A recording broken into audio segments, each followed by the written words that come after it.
How to use Deepseek for beginners. Just go to Google, search for Deepseek, and you will be here. Right? Then you have to just go and click on Start Now. You will be redirected to a new page. And this looks similar like ChatGPT, or if you have used any other prompt AI. On the left side, you will see, for example, for every specific purpose, you can just go and open a new chat here.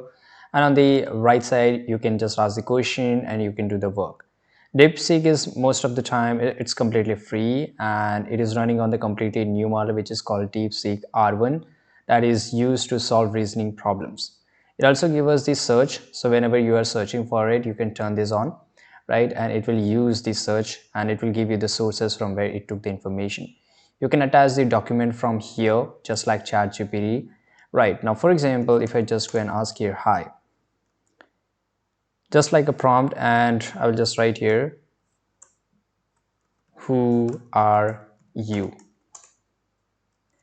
So as you can see here, DeepSeek V3, an AI assistant created by DeepSeek, is helpful for everything. For example, I can just write here, write a script on any topic. If you have misspelled some of the words, then it's fine. AI automatically understood that what you're trying to say, right? So once you request in the chat box, be clear and specific for the best result, because that is really well.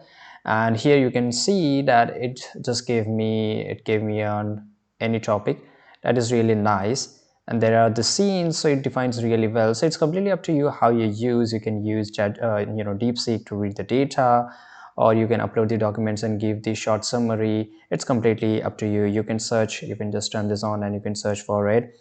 Right, so that's it. Now you know how to use DeepSeek AI like a pro. Hit the like and subscribe for more AI guides. Thanks for watching this video.